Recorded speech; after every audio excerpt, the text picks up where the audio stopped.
topic, I've created another small poll that you can fill. It's about what are the data representation forms that you already use in your work, in your jobs, in your agency. So any kind of words. It's also a cloud word,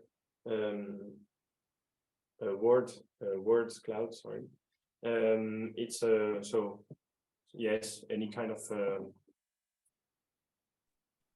Okay, so let's meet again at 10.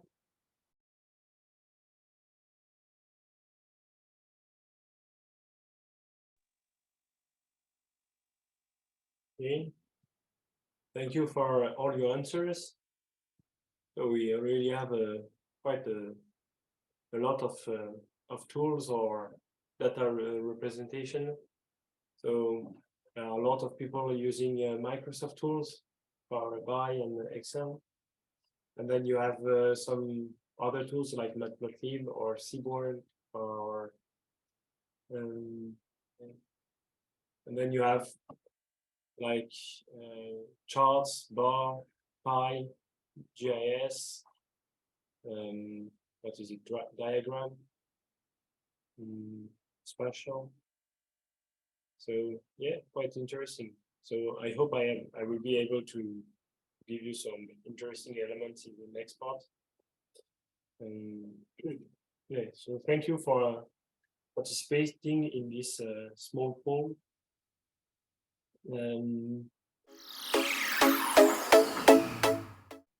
So I will try to go through all the kind of graphs available in many tools, and maybe to give some examples and more precise elements, for example, on Sankey diagrams or something like that. And then we will have some look at example about other tools that we developed in our region that is used and how we improved the graphs I will present so people who use them have access to the information more quickly. First, we have some simple charts that you mentioned, like bar, lines, scatter plots. And so the idea here is to have a very easy information, very like straightforward information, easy to understand, easy to implement. It doesn't require any expertise on a tool or on a library or programming. You can present few criteria like here, but it can oversimplify like complex messages, as we saw at the beginning, that sometimes, for example, it's a big value is crushing everything, and it doesn't provide a lot of analysis about the elements. So here, for example, you see that you have like public transport, car, van and lorry, and motorbikes and by foot. So it gives you a quite quick and easy information about how people walk or move, sorry, in, for example, in a region in 2017. You can also divide here by two different distances and for different trips. But as I said, it can become hard to read if you add more categories. But you still have some ways to like improve the graph. For example, here in this science article, they used first graph with a bar that was dividing the overall greenhouse gases emissions between food and non-food related emissions. And then it was giving like details on this very specific part. And then it was dividing between animal products and other food. And then it was again giving details about this colored part about animal products between beef and lamb and other animal products. So the idea here is that you have like a kind of cascade or waterfall, representation. So you have like the global information, and then you go into detail. So with very easy elements. You can also imagine something like that if you have like the whole global emissions in a big square, and then you will have like a colored part which correspond to agriculture, and then in the colored part you have like beef, animal-based food, plant-based food, etc. And in the beef you can have like a small bar here that is giving some details about these precise elements. So by combining those very easy to use and easy to read scatter plots, bar plots here, or graph line plots, you can still give quite some insights about a topic. And so it's just a way of like presenting those simple elements, like each one after another one, and like making some kind of filter and defining more precisely elements. You can also have like another representation that uses circles diagram, and so the area from the circle is corresponding to the emissions. So here of course you have like animal-based in orange and plant-based in yellow emissions in CO2 equivalent gigatons. So you have access to like the impact of agriculture, different types of agriculture use, for example. And the only problem of this representation is that it shows in terms of area. So when I compare, for example, pork to beef, it seems like pork is not so little compared to beef, but it's actually 1/4 of the whole beef emissions, beef-related emissions. So it's around the world are pledging a net zero environment. As strategies are laid out, a key vertical to achieve this is waste, since it is one of the pillars of the net zero description. I'm sorry, so waste is more and more becoming a focus for legislators who are looking for waste optimizations in smart solutions. Iceland has a really... Okay.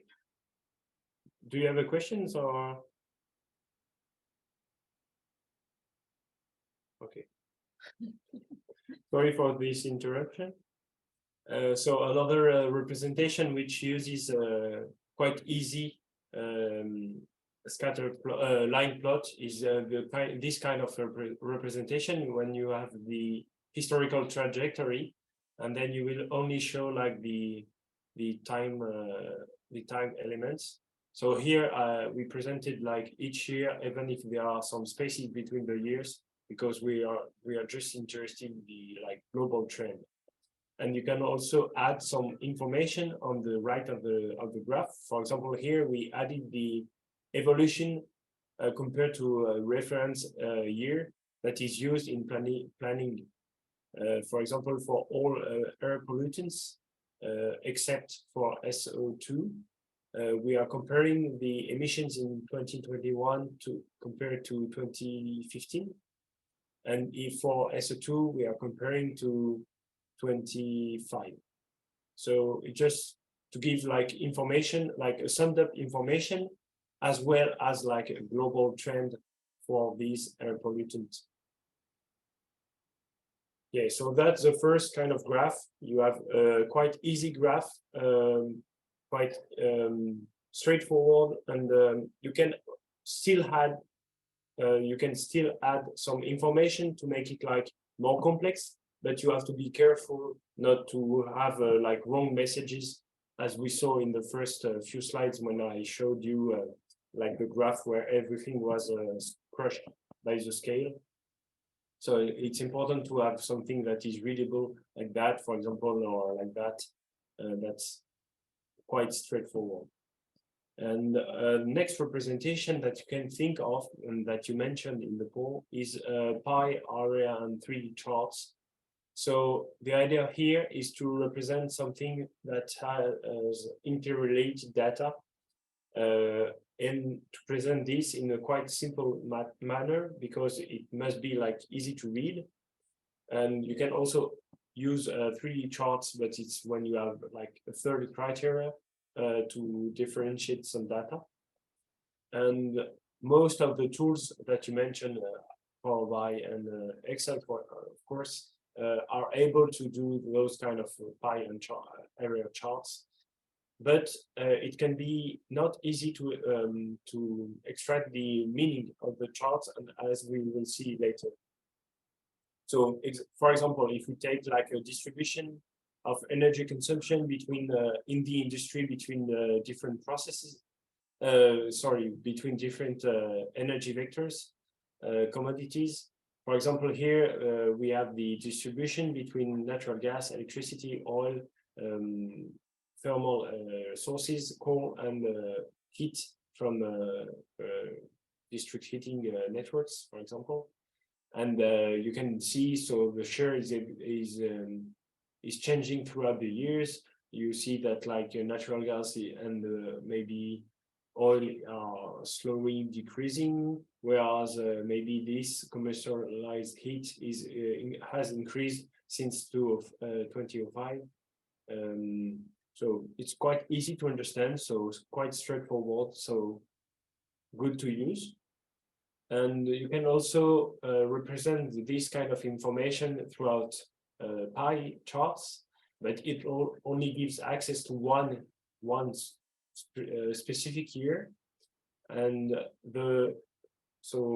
it's less easy maybe to understand, and it's not used for trajectories and historical evolution, but still it gives quite good information. And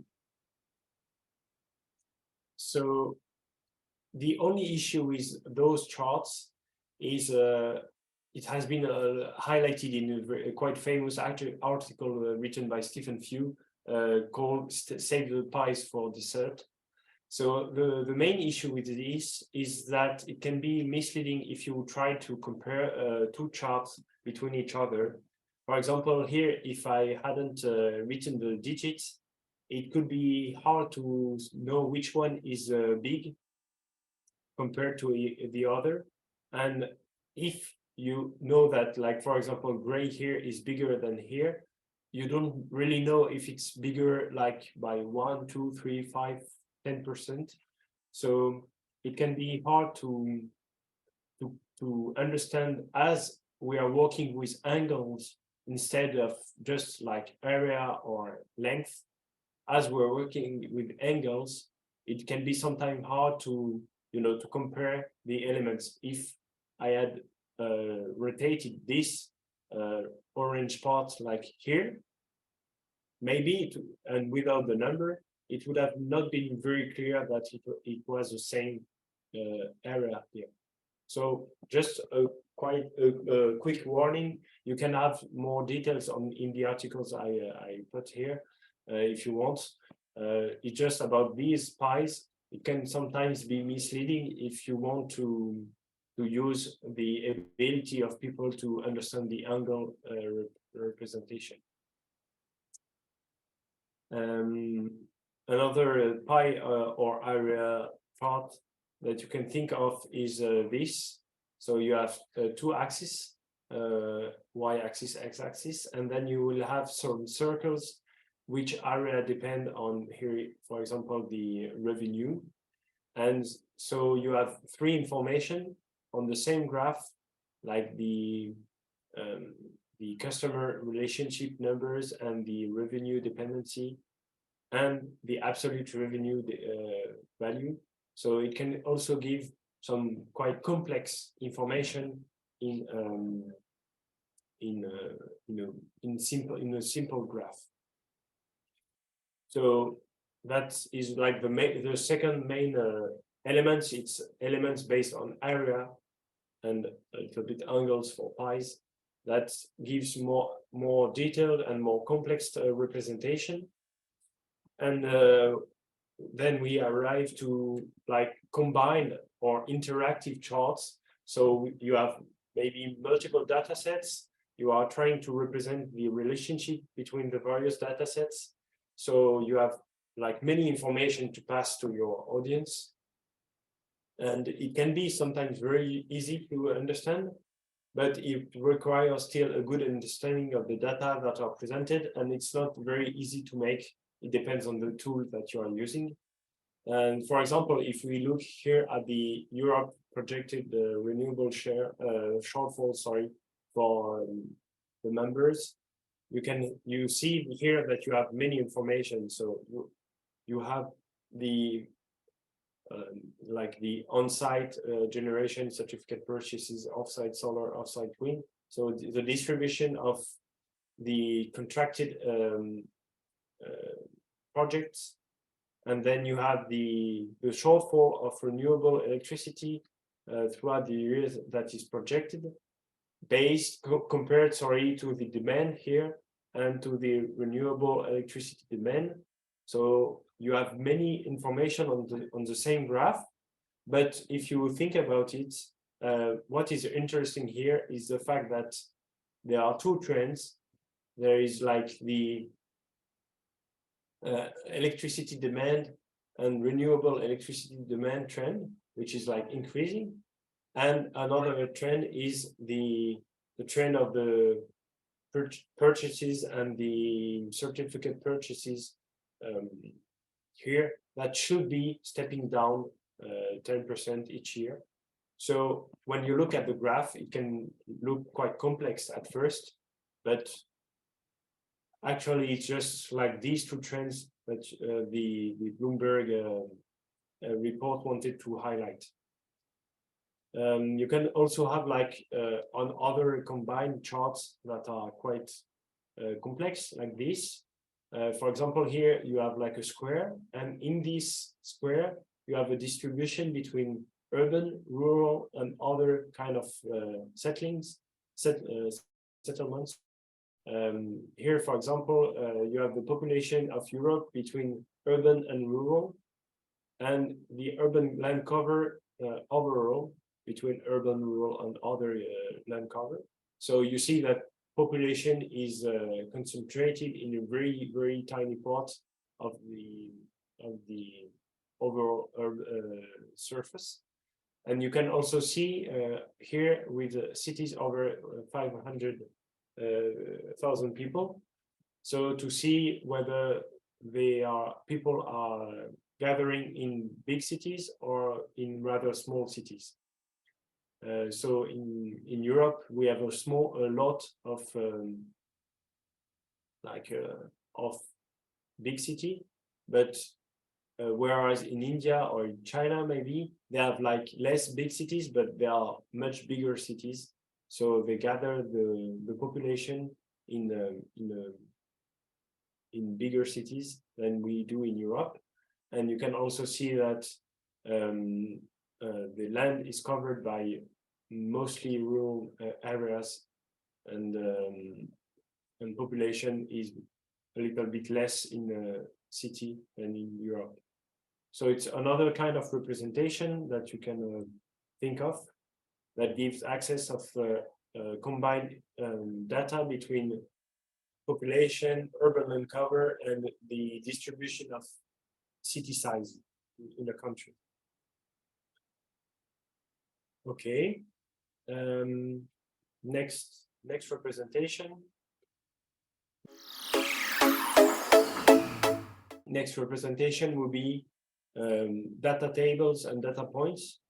So sometimes you do not need a chart, just a simple number is enough, and it's clear and straight to the point.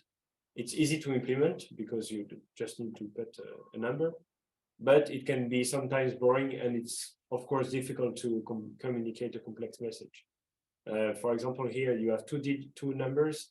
One, it's plus 22% increase in residential gas consumption in Auvergne in a period. So quite easy to understand, and doesn't mislead or doesn't cause any issue. And here you have 46 kilometers is the average commute by car in 2017. So you don't need to have a full graph give this information in this case. And about the data tables, when you have these graphs, it can be useful to have like a data table at the same time, because, and it's another disadvantage of the pie chart, because for example here I would like to have the real values and not only the distribution. So here I would like to know like the real values of the energy taxes and of the VAT elements. So sometimes the data table will be necessary to give like the real values, and so to be able maybe to create other graphs so people have access to the raw data. Another less common representation is the Sankey diagrams.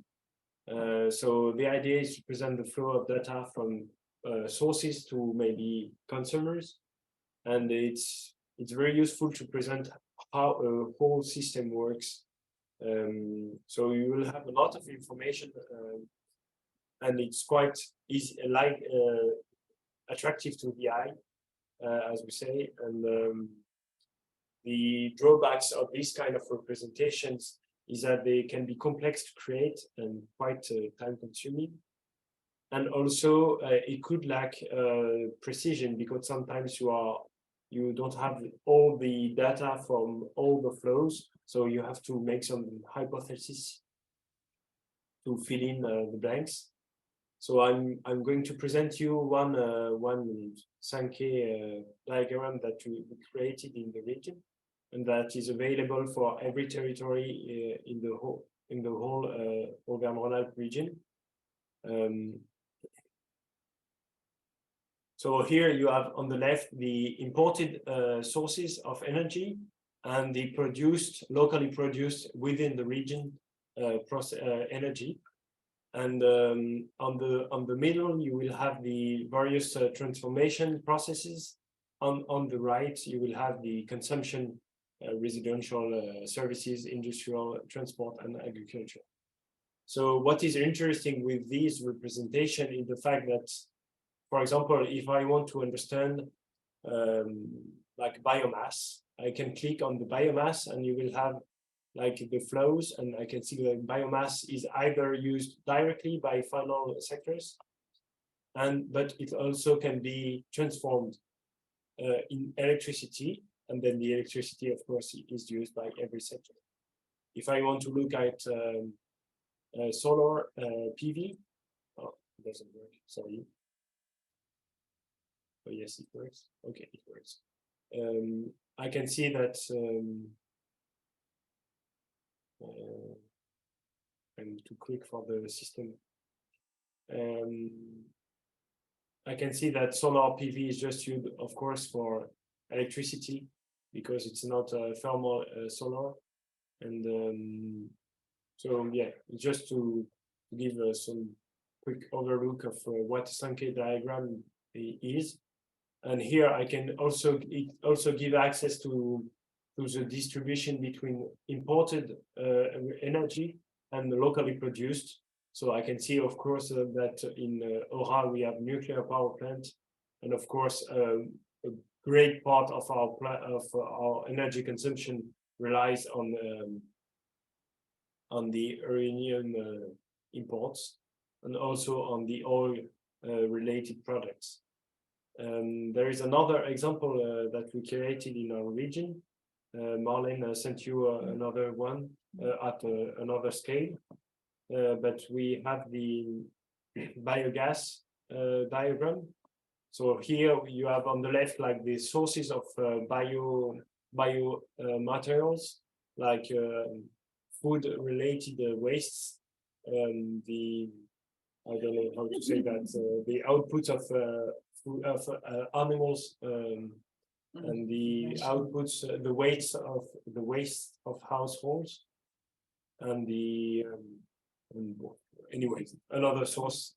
And then you will have all the description of the whole systems that exist that can transform all these inputs into bio-GNV and biogas, either by injecting it into the network of gas, or by turning it into electricity or heat, or by using it to,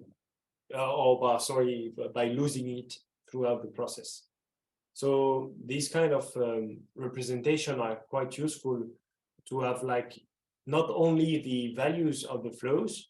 So here, of course, you can see, for example, that the main sources are food, are animal like sector and household wastes.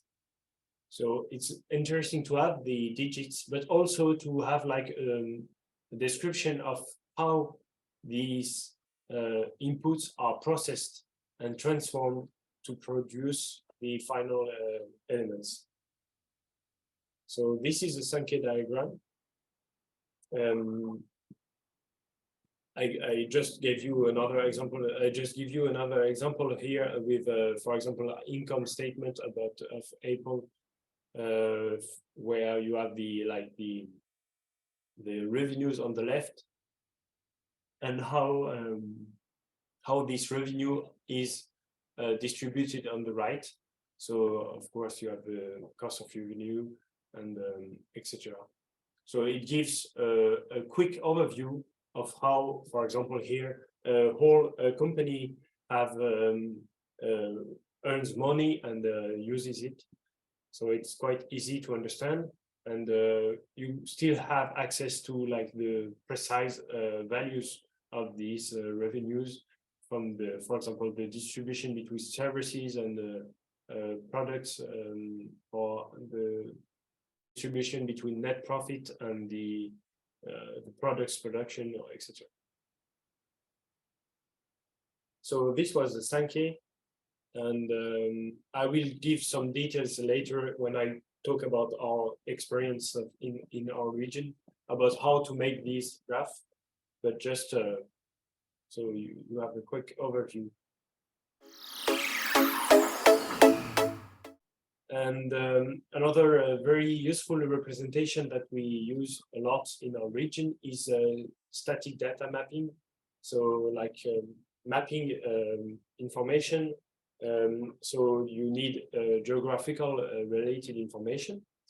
So it can be very useful when you talk with actors that like are based in the territory and that want to have like their own territory represented.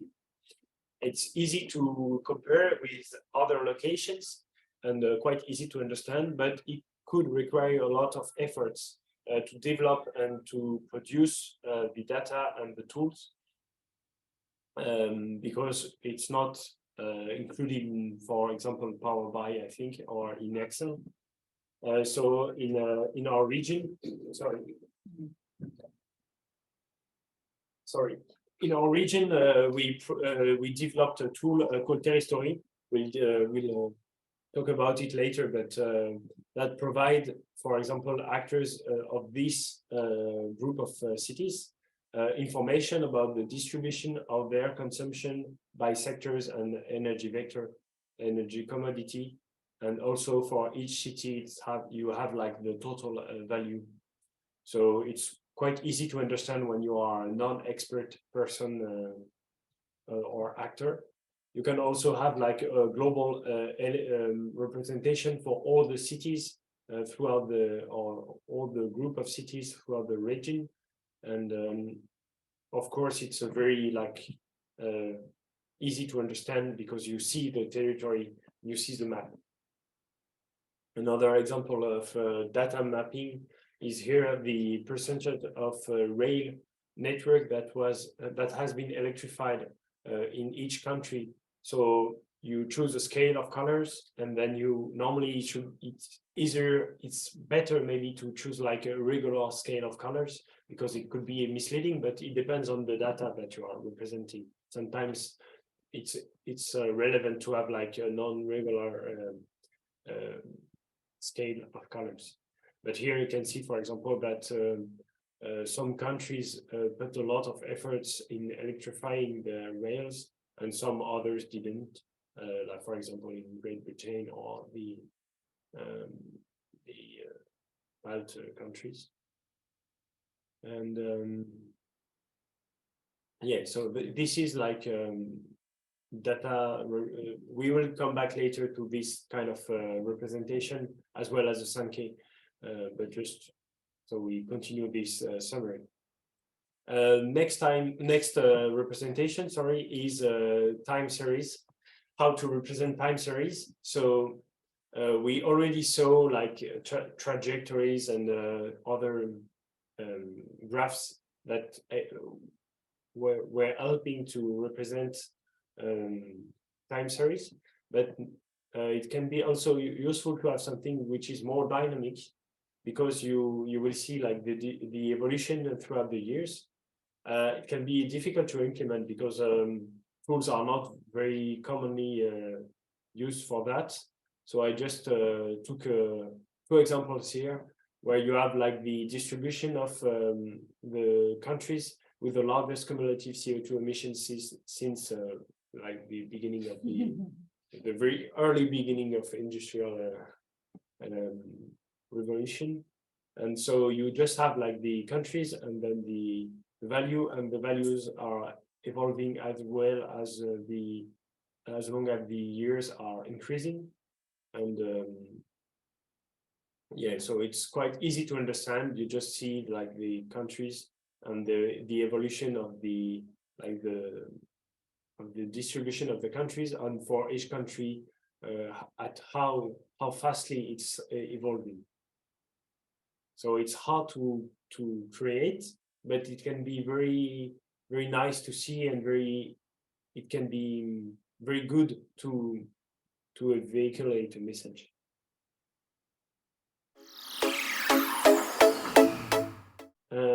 And finally, maybe the last representation is just giving text, giving like big tables of data.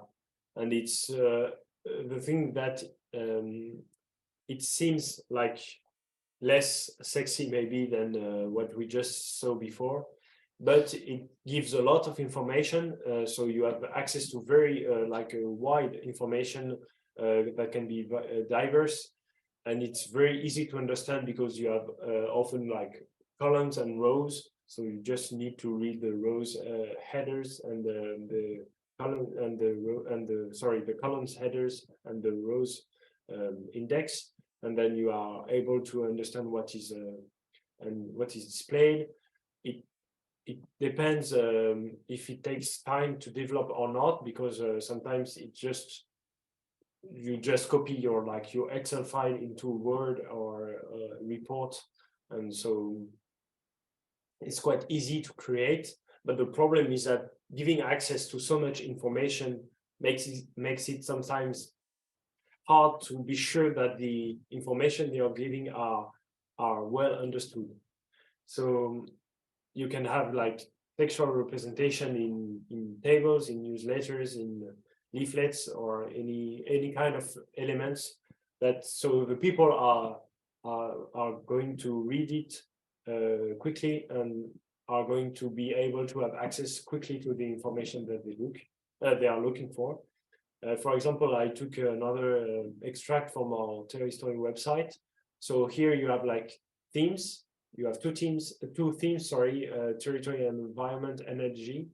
And for each theme, you have like indicators, and you have the indicators values for like the current territory and the average for all similar territories and the year of the data. So each territory can have quickly access to, for example, the GHG emissions per inhabitant here, and to compare to other territories to see, for example, here, this territory is maybe a little bit better in terms of emissions of greenhouse gases per inhabitant compared to other territories.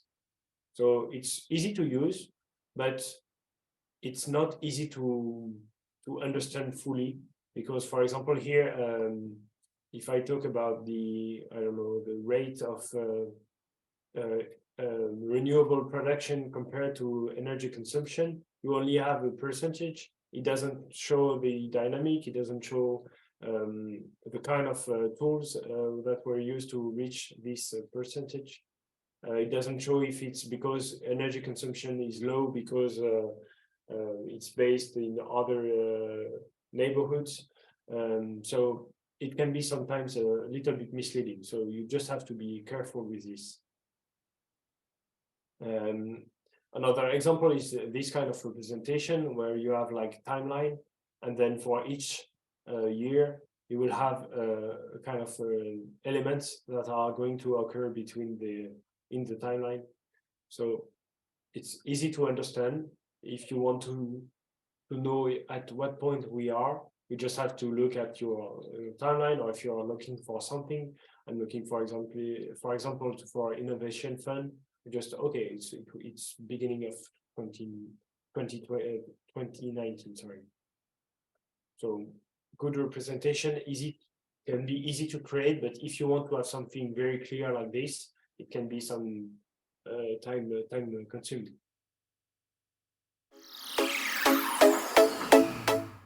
So to conclude a little bit this part, each of the representations of the options I presented, they all require manipulation of data, some more than others, of course. For example, CINEA or map do require a lot of data manipulation. But if you just use raw data directly, it can be difficult for the end users, as I said before, that can be non-experts, to identify the trends and to identify the key points and the key elements of your data. So sometimes you have to filter out some unnecessary data that are not relevant and that could blur the message. So for most cases, a tool like Excel can be used to create the graphs that I presented. So it's quite easy to create already good graphs that are summing up your data, summing up your message easily. But sometimes, for example, for CINEAs and for mapping, you will require some additional softwares or programming or tools. For example, for geographical data, you will require a GIS tool like ArcGIS or QGIS that you mentioned in the poll. For CINEA, you can use, in Terrastory, we use an open CINEA library, which is a Python tool, and I think GIS tool. You can also use eCINEA, for example, which is a software. So yeah, it depends on your goal and the message that you want to reach. But sometimes you just need a very simple tool, and sometimes you need to go deeper into the process and the handling. The final messages of this section is about the fact that it all depends on it's not because, sorry, I will rephrase it. Once you have achieved your graphs, sometimes it's not enough, because the Excel, for example, or Python or anything, they will create graphs, but these graphs are not enough, and you need to make sure that the data that you're going to present, for example, to regional authorities in our case, you need to be sure that they are clear, they are simple, they make the message easy to understand, and you want to be sure about that. So sometimes you need to reprocess the graph and to make it better. For example, in our region, we created the center graph, but we thought it was not enough, so we added some text using PowerPoint, I think, to be sure that, like, here you can see the evolution, but we wanted to be sure that the local authorities understood that it would require to go from this value to this value, and that we need also, in the past, we went from this value to this value and we wanted to go there. So we wanted to add some more details. And sometimes even with additional data, it was not enough. So we also had to create fully different graphs. For example, here about waste that are collected per inhabitants in the region. We wanted to have the evolution throughout the years, but having a graph like that was not enough. It was not easy to understand enough. So we created this kind of small visualization beans that was gathering the whole overall total waste collected, but also distributed between like the kind of how it was collected by the region. So the idea here, it was to have something that was that the regional authorities that have a lot of things to do that are not easy to access. We wanted to be sure that they would understand the message very easily and quickly and not waste a moment by understanding a complex graph. So that's why we created using Adobe Illustrator and Photoshop these representation with small beans as we were talking about waste. So to conclude this section, we have many forms of representation that you can access nowadays. You mentioned a lot of tools that are quite easy to use, easy to access. We talked about Excel, about Power BI, about Python, about R and all their libraries.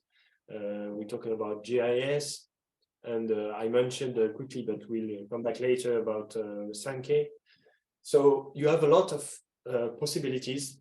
So some are easy to manipulate. Some will make it very easy to create quick graphs, but sometimes it's good to take more time to make like graph a little bit different like that, because you want to be sure that your message is understood. And so the effect can be very like strong when you look at this graph, and you know French, of course. It's easy to understand the message and what we have to do to achieve our goal in 2031. But creating this graph takes time, so you have to decide whether you're going to take time creating a different graph, whether you need to create it once or like 100 times, whether you need to make it automated or not. You can edit it manually, like we did here in the regional waste report. So that are the main conclusions. You need to decide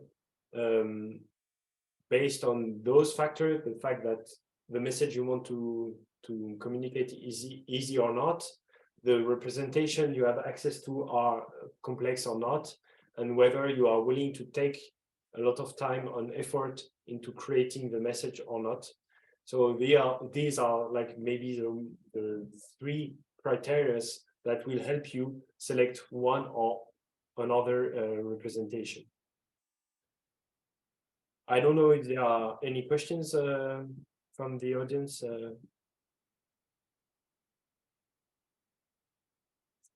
Otherwise, I will maybe we'll be able to. I just created a small poll asking you how you feel about all these representations. So I created a first question. I gave you sorry, it's partly in French, partly in English. I gave you 6 representations for air pollutants, and I ask you a first question is, what is the best representation to determine, according to you, which sector has the greatest impact in terms of air pollutants? So normally it should work, and you can decide which one for you has the greatest impact, what is the graph that is easy to understand and that will help understand which sector is the best one, and maybe in which sector we should make the first actions. We should maybe propose projects and plans in the region to help actors and improve the air pollution. So it's up to you. There is no good or bad answer. Just it depends on your feeling and how you read the graphs. Oh, sorry, it was deactivated. Yes, okay.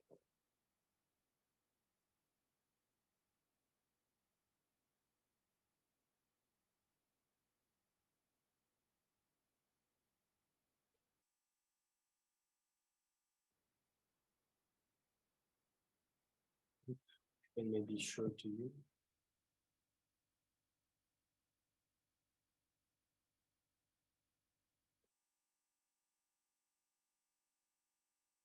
So, for example, here you have the values of for each pollutant, NH3, SO2, PM10, venom, etc. And you have the distribution between sectors. If you have the historical trajectory, if you have a circular diagram, if you are another kind of diagram that you probably know, which is a radar type. And here you have like the line graph I already showed you.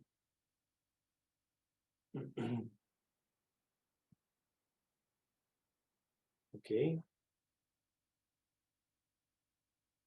So you seem to almost all agree on the fact that the first two graphs are maybe the most useful to determine which sector, because you have the sectorial distribution. You have access like to the distribution using the colors between the different sectors. You also have, in this case, which sector has the greatest impact, not in overall, but by summing up the colors. This one is also very useful because you have like the global distribution between all sectors and all pollutants. So you know that, for example, the yellow sector, which is the residential, is maybe almost impacted by all pollutants, whereas the agriculture is mostly concerned by these pollutants, NH3, which is of course nitrate related. And so yeah, those graphs seem to be the most useful, either in like absolute values or in the ratios. Okay, another one could be up. I will just update a little use. So normally, if you go back, if you update the page, you should have another one.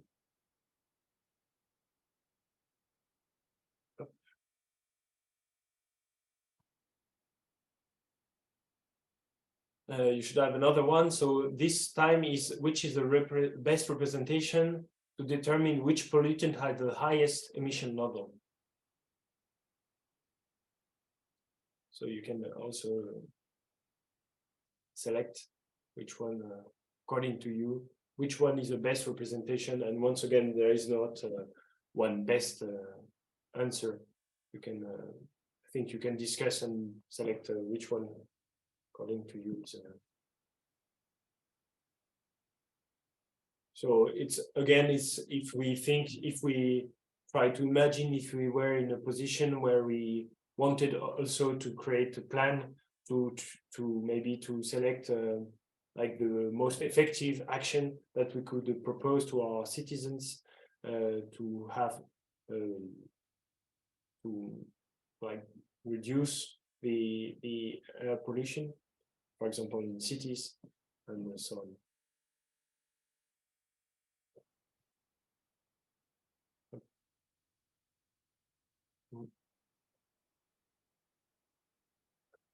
For example, I think, yeah, maybe this one.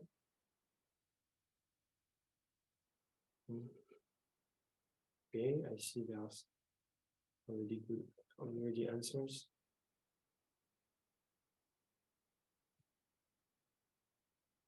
Okay, so I will present you.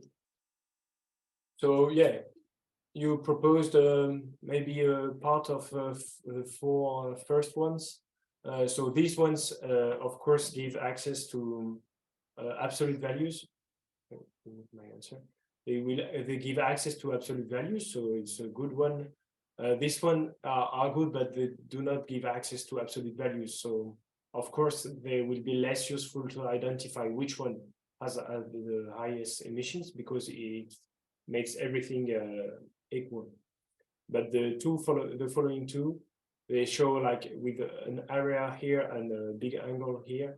They give access to which one in either 2021 or overall over the history of the past gives the the highest level of emissions.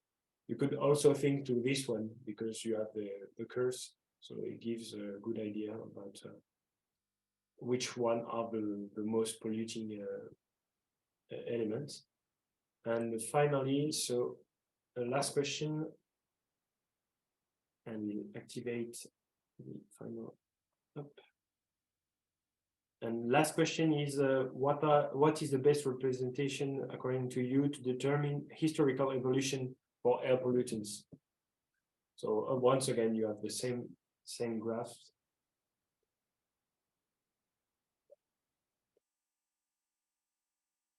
Yeah. I think we will agree on two graphs.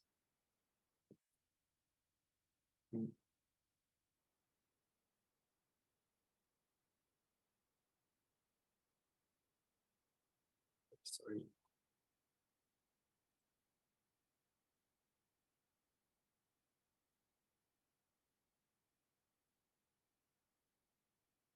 I think we will agree on maybe this one that gives a trend, or this one, but this one might be better because, as I mentioned before, you have the difference between current year and reference year that is used in planning.